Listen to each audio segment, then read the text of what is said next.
The Karnataka police took BJP leader C.T. Ravi into custody on Thursday evening from the Suvarna Vidhana Soda in Bengaluru for allegedly making derogatory remarks against a woman minister in Chief Minister Siddaramaiah-led cabinet. The action came after a complaint was filed by Minister for Women and Child Welfare Lakshmi Hebbalkar. She alleged that Ravi used highly objectionable language on the floor of the house.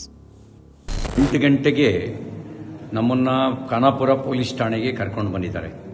ನನ್ನ ಮೇಲೆ ಯಾವ ಮೊಕದ್ದಮೆ ದಾಖಲಾಗಿದೆ ಅಂತ ನನಗೆ ಹೇಳಿಲ್ಲ.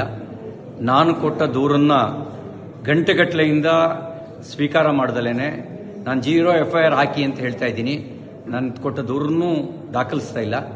ಈಗ ಇಲ್ಲಿಂದ ಇನ್ನೆಲ್ಲಿಗೋ ಕರ್ಕೊಂಡು ಹೋಗುವಂಥ ಸಂಚು ನಡೆಸ್ತಾ ಇದ್ದಾರೆ. ಎಲ್ಲಿಗೆ ಕರ್ಕೊಂಡು ಹೋಗ್ತಾ ಇದ್ದಾರೆ ಅಂತ ಗೊತ್ತಿಲ್ಲ. ನನ್ನ ಜೀವಕ್ಕೆ ಅಪಾಯ ಇದೆ. ನನ್ನ ಜೀವಕ್ಕೆ ಏನಾದರೂ ಅಪಾಯ ಆದರೆ ಅದಕ್ಕೆ ಕಾರಣ ಇಲ್ಲಿರುವ ಕಾಂಗ್ರೆಸ್ ಸರ್ಕಾರ. ಅವ್ರ ಜವಾಬ್ದಾರಿ ಹೊತ್ಕೋಬೇಕಾಗತ್ತೆ.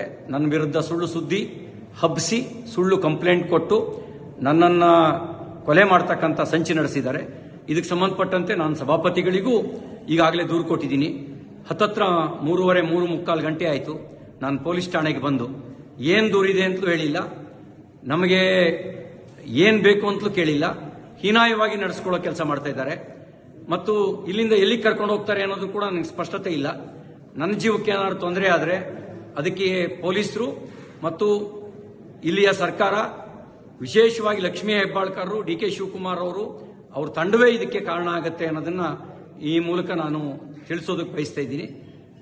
ಎಲ್ಲವೂ ನಿಗೂಢವಾಗಿದೆ. ಯಾವುದೋ ಕ್ರಿಮಿನಲ್ಗಳನ್ನು ನಡೆಸ್ಕೊಳ್ಳೋ ರೀತಿಯಲ್ಲಿ ನಡೆಸ್ಕೊಳ್ತಾ ಇದ್ದಾರೆ. ಅವರು ನಡೆಸ್ಕೊಳ್ತಿರೋ ರೀತಿ ಅನುಮಾನ ಹುಟ್ಟಿಸ್ತಾ ಇದೆ. ಪ್ರತಿಯೊಂದು ನಡೆಯೂ ಕೂಡ ಅನುಮಾನಾಸ್ಪದವಾಗಿದೆ ಅವರು ನಡ್ಕೊಳ್ತಿರ್ತಕ್ಕಂಥ ರೀತಿ. ನಾನೊಬ್ಬ ಜನಪ್ರತಿನಿಧಿಯಾಗಿ ಮಂತ್ರಿಯಾಗಿ ಕೆಲಸ ಮಾಡಿದವನು. ನಾನು ಕೊಟ್ಟ ದೂರಿಗೆ 0 FIR ರಿಜಿಸ್ಟರ್ ಮಾಡಿ ಅಂತ ಹೇಳಿದ್ರೆ ಮೀನಾಮೇಷ ಎಣಿಸ್ತಾ ಇದ್ದಾರೆ. ಇದೆಲ್ಲವೂ ಅವರು ತುರ್ತು ಪರಿಸ್ಥಿತಿಯ ಕಾಲಘಟ್ಟದಲ್ಲಿ ನಡ್ಕೊಳ್ಳೋ ರೀತಿಯಲ್ಲಿ ನಡ್ಕೊಳ್ತಾ ಇದ್ದಾರೆ. ಜೈ ಹಿಂದ್.